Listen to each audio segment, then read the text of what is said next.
How's it going, guys? My name is Kobo and welcome back to another episode of War Thunder. Today we are taking a look at the Panther D, which it was a requested vehicle in the request series that I'm doing on my channel. I would have liked to max this thing out, but this is all I've gotten so far.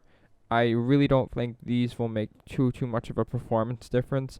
And right now I've been playing games where I've been getting insane amounts of kills, and I really don't I really don't think that these upgrades are going to help in any way or anything. This thing is already really good. So what I would like to say is, when I first started this thing, really wasn't too fond of it, but the more I played it, the more I realized how much of a great tank this is. And then let me explain why.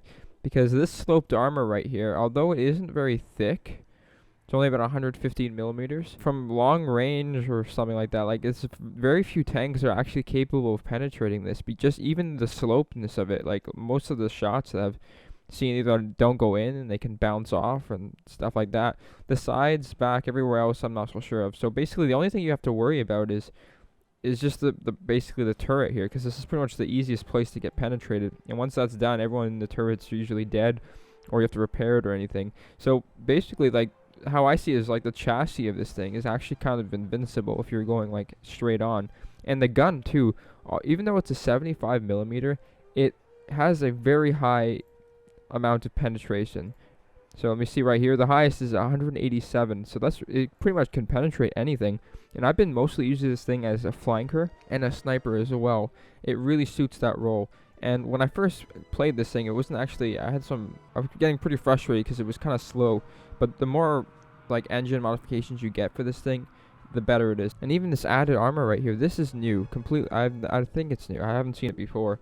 And basically it just adds these tracks on the sides. So that's great because it adds a bit more protection to the turret on the sides, which I feel that was kind of needed. So while I was grinding, trying to get these tracks, suspensions, and everything, I had a game where I got 7 kills and like 1 assist. It was just a great game, and I feel like that is the best representation of this tank's capabilities. Like, it really shows off what you can do with this thing if you have a lot of experience in it like me, and if you're a good War Thunder player. So I'm just going to show that one. It is a replay, so I'm sorry if you guys don't like that, but it was just, in my opinion, too great to ignore. So let's just get into it. Alright, so we start off at our spawn point, and if you see my mouse right here, this is basically what my plan is. Everyone is going to be going to A. A couple of people are going to be probably going here. This is not confirmed. This is what I was thinking at the time. And how I like to do this is I like to flank and stuff. I don't like to go head on. I just don't. I don't think it's a good idea because, like I said, this thing is a medium tank. I feel like it shoots best roles as sniping and flanking. So what better thing to do than do both those things at once? So if I can go on the side here through the city and kind of poke out here, because I know there's cover here, I can get a clear shot at people going to A or passing by. They're unsuspecting. I get a surprise attack on them. They don't know what's going on. I can put one right in their turret, that way they can't shoot back, or in their engine so they stop. And in most cases it was just a one shot anyways. And then from there on, I could kind of push through and make my way across the map, pretty much sweeping everyone. And that's pretty much how it played out. So as you can see right now, I am going over this bridge here. You don't want to go in the water. It's kind of deep. You can pass by it, but you go really slow. And I really want to get to this position as fast as possible, so that we can actually get some shots off on people before they all die. So already we got some people capturing. We capture first, which is great. We're actually going to lose that capture point because there's a lot of guys here, and we only have about 1 or 2 in this area over here. Everyone else is getting into a position to snipe. Alright, so we approach the place I want to be, and the 2 places I think would be either right here or further on the other side, like right here. There's another little spot right there, and I thought, here's a great spot. Look, I can stay right here. I get some cover. I get a nice clear view of the actual capture point, but I don't really see anyone, so this is when I think I'm going to start going around to the other side right here. This is what I was thinking of. And as I'm doing that, I get a notification on the map that there's actually a guy right there, and there you go, it's right there. And so I turn around because he obviously doesn't know I'm here. He can't, and there he is right there. This is a Carnarvon. That thing is overpowered. And this just really shows how important it is to get a surprise attack on them. And I just put one right there between this turret. And that just takes out everyone in the turret. That disables his gun. That's usually what I want to do, especially for tanks like this that can clearly kill me. He starts to turn around, get one right through the corner, kills everyone, ground unit destroyed, done. So this is when I realized that this is actually a good spot. There's no one over there. I actually start to see some people, so I actually decide to stay here. And we go over here, and we can actually see some people there. Over there, and again, you can't see in the gunner view, but this is basically what you want to do. You want to look for the gunner view here or over here. Another tank over there. Ground unit destroyed right through the turret. Well, that's always good. Right, so we start looking for another target. We don't really see anything. Nothing too much. We already had our second kill right here. Already doing pretty good. I really want to be cautious here, because if I can go push up here, I'm not certain that there's people right here that can kill me. So I really want to stay behind these rocks here, which is what I'm going to try and do. Looking over here, making sure no one's behind me. That's the worst thing you want to do. This turret, it turns very slowly. So if there's someone behind you, there's pretty much no chance of you turning the turret around to kill him. He's probably going to take out your turret. You can get like 3 shots in you, depending on his reload speed, and kill you. So where are we here? We see an A43, I believe. I don't think we actually spot him, to be honest. We push here. We're going to stay behind this rock right here. This is going to give us cover on the side.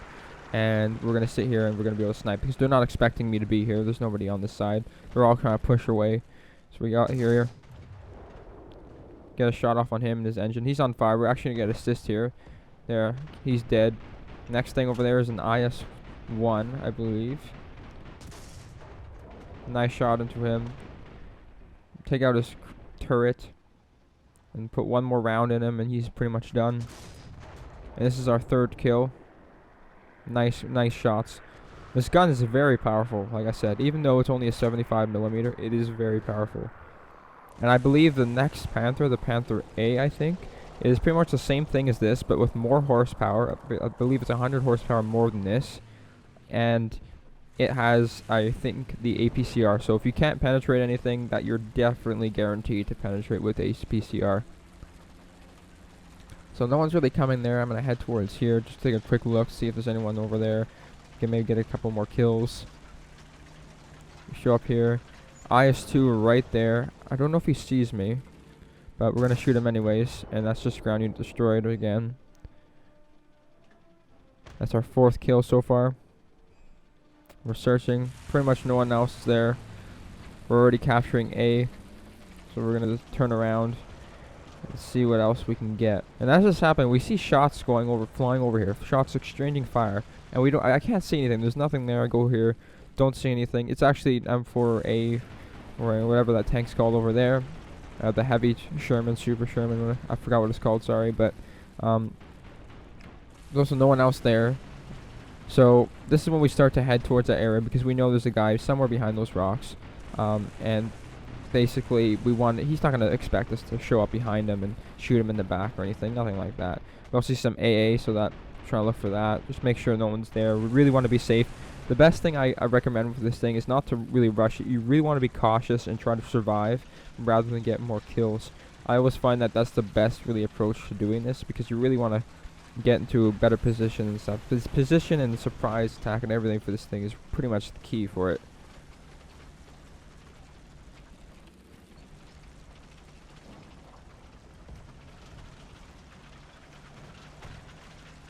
And another thing I love about this tank is it can turn around on the spot.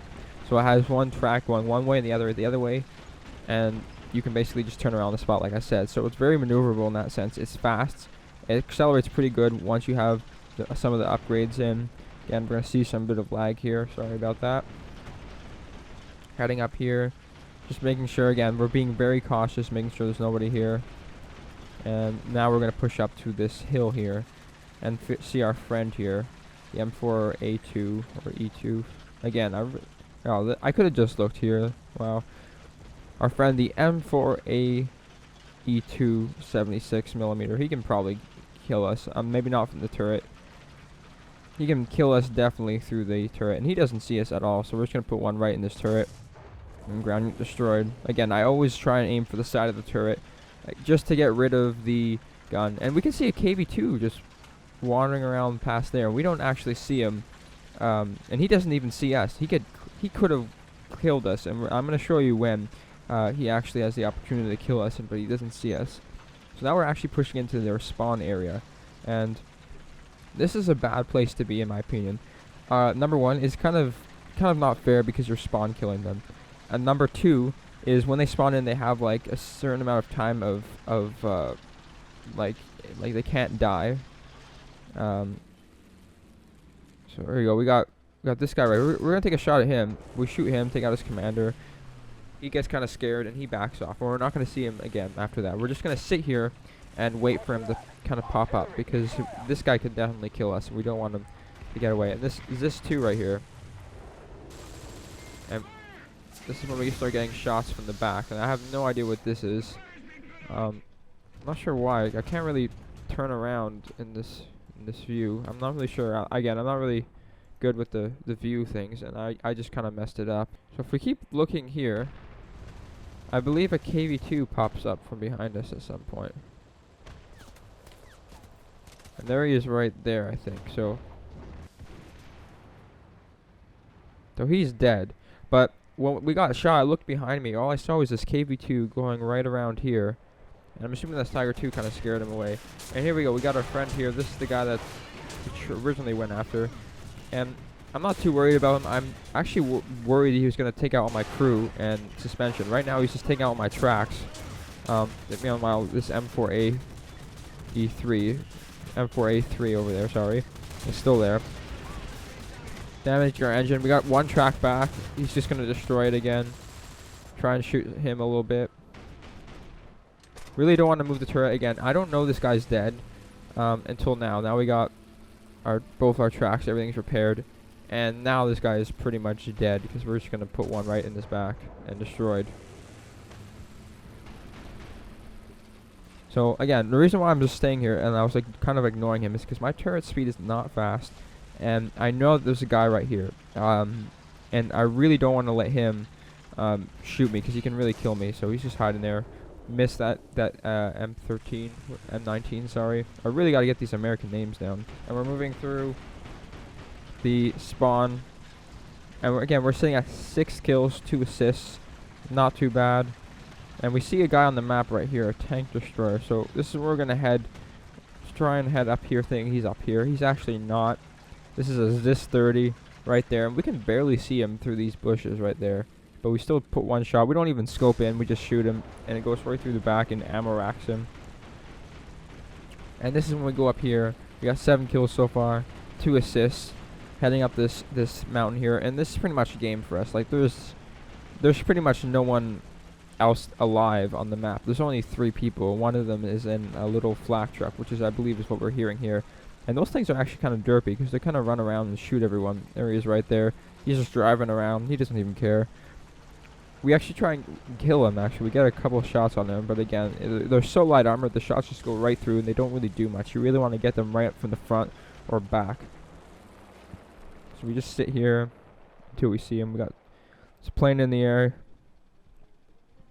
This guy, I think, is dead. And there he is right there.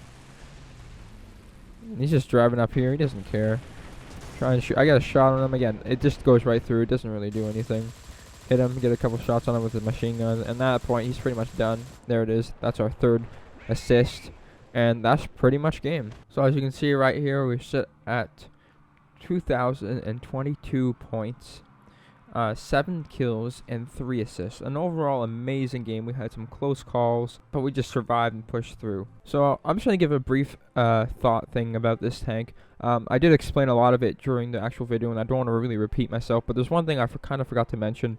The thing I really don't like that much about this tank is the turret traverse speed. It is very slow, and there is a bunch of situations I've been where I've actually died because this thing hasn't turned too much. And it kind of makes up for the fact that if you actually play this thing, in my opinion, what would be the right way to play it, which is what I just did, you don't really need to turn your turret all too much, like around and stuff. You're pretty much only centering it in front of your tank. So that's not that bad of a problem. But as soon as you get into like close quarter combat, you got guys all around you. This turret traverse speed is just going to screw you over because you're not going to be able to turn it around and hit people. You really want to try and not get immobilized and snipe, flank, whatever. And that's pretty much what I think this thing's suits best for this tank. So another quick thing, this is a bit unrelated again, just giving you guys an update on what's going on. So right now, I'm going to be playing the Tiger E currently, trying to get all these modifications, max this thing out, because this is going to be another future video that I have in mind to do. And this thing right here, I might get these 2 upgrades. The only reason why I would actually, not for the performance, just because I get that little boost of research towards my Tiger 2, which I don't think is going to be too much of a problem because I'm going to be playing the Tiger E. I'm going to get a boost on research anyways because it's right directly below it. And I've only got 35,000 research left, so it's not that bad. So basically this is going to be a first impressions video. This is going to be another video, something like this. And another thing I have to do is play this Sherman Firefly, which I did not say last video. This thing I'm actually looking forward to because I love the Sherman, and the Firefly's just got an amazing gun. So what I've seen, basically what I'm going to do is I'm just going to go down this line right here. I'll get the 3 tanks I need to unlock the 3rd rank where I can start researching the Sherman Firefly, and I can make another first impressions video on it. So one last thing I gotta say, if you would have asked me before playing this thing which tank, the Tiger 1 or the Panther D, I would have chose the Tiger, just because I've just played that a lot. But I've been playing the Panther a lot, and I have to say it did not disappoint. And I honestly, if I had a choice between the 2 of them now, I think I would choose this one, just because that sloped armor actually, it really helps. The Tiger, you can get penetrated by everything, pretty much anything through the front, especially through this weak spot right here. And this thing, all you got to worry about is getting penetrated through the sides and the turret, and that's pretty much it. So anyways guys, thanks for watching, and I'll see you in the next one.